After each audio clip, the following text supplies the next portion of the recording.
ध्रुव राठी ने red fort blast वाली खबर पर इस्लाम और मुसलमानों को निशाना बनाने वाले नफरती चिंटुओं को दिया करारा जवाब। जमकर वायरल हो रही है उनकी ये पोस्ट। आइए बताते हैं आपको पूरी खबर।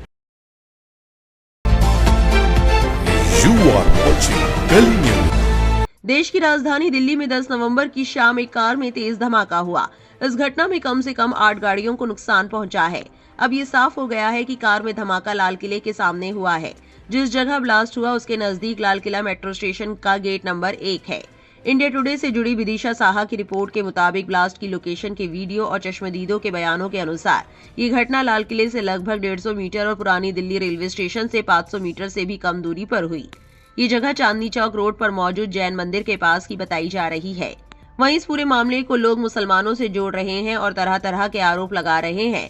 साथ ही इस्लाम मजहब को बदनाम भी कर रहे हैं। मोहित नाम की यूजर ने इस्लाम के खिलाफ जहर उगलते हुए लिखा था, आतंकवाद का एक धर्म है और वो धर्म इस्लाम है। हमें इसे कहने में झिझक नहीं करनी चाहिए। अगर आप सहमत है तो रीट्वीट करें। आदित्य नाम के एक यूजर ने एक तस्वीर शेयर की जिसमें लिखा था, दुश्मन से सीमा पार नहीं होता, वो हमारे घर के अंदर भी होता है। वहीं उसके साथ कैप्शन लिखा, आतंकवाद का एक धर्म होता है। अगर आप ब्रिगेडियर रुद्र प्रताप सिंह से सहमत है तो रीट्वीट करें। मिनिस्ट्री ऑफ सरकाज्म नाम के एक्स यूजर ने ट्वीट किया था, आतंकवाद के धर्म ने ये किया है, बस इतना ही कहना था। एक और यूजर ने लिखा था, आतंकवाद का सिर्फ एक ही धर्म है, इस्लाम। सहमत हो जाओ वरना मर जाओ।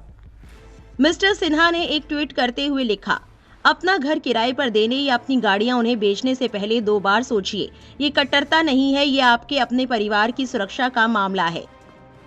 आपको बता दें कि उनका इशारा इस्लाम और मुसलमानों की तरफ है। एक खास कम्युनिटी को टारगेट किया जा रहा है। उनके ट्वीट से ऐसा प्रतीत हो रहा है, जबकि उन्होंने इस्लाम और मुसलमानों का नाम नहीं लिया है, लेकिन वो राइट विंग विचारधारा के हैं। अक्सर उनकी प्रोफाइल ऐसे ट्वीट से भरी रहती है। वहीं इन नफरती चिंटुओं को ध्रुव राठी ने करारा जवाब दिया है। हालांकि उन्होंने नाम नहीं लिया है, लेकिन इशारा इस तरफ है। ध्रुव राठी ने इन ट्वीट्स को हिंदू मुसलमान से जोड़कर देखा है। तो नफरती चिंटुओं को करारा जवाब देते हुए ध्रुव राठी ने लिखा, हर आतंकी हमले के बाद एक ही तरह की टोली सक्रिय हो जाती है। ये अकाउंट्स हमेशा इसी फिल्मी विलेन की फोटो और वीडियो शेयर करते हैं और कोशिश करते हैं कि हिंदुस्तानियों के बीच नफरत फैलाई जाए। इनका मकसद देश को बांटना और आपसी लड़ाई करवाना है।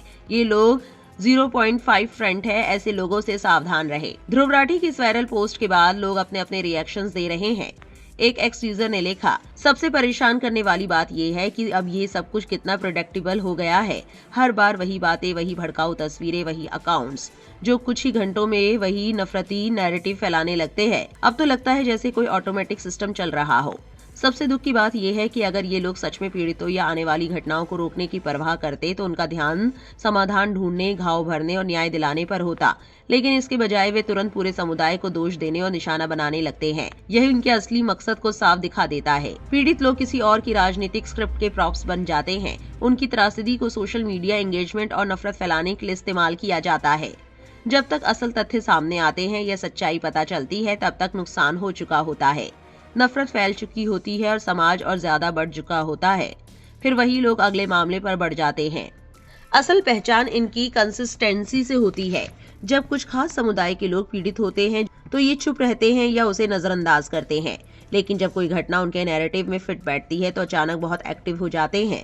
स्पष्ट है कि ये सुरक्षा या न्याय के लिए नहीं, बल्कि पहले से मौजूद नफरत को सही मौका मिलने का इंतजार करते हैं। हमने इंसानी तकलीफ को नफरत फैलाने का औजार बना लिया है। और सबसे डरावनी बात यह है कि बहुत से लोग बिना समझे ही इस नफरती खेल का हिस्सा बन जाते हैं। एक और एक्स यूजर ने लिखा, हर बार जब हिंसा होती है सोशल मीडिया पर वही जाना पहचाना नेटवर्क सक्रिय हो जाता है, जो नफरत फैलाता है, सच को तोड़ मरोड़ कर पेश करता है और लोगों की फीड्स को बांटने वाले कंटेंट से भर देता है। इनका मकसद लोगों के जख्म भरना नहीं, बल्कि गुस्सा और अविश्वास फैलाना होता है।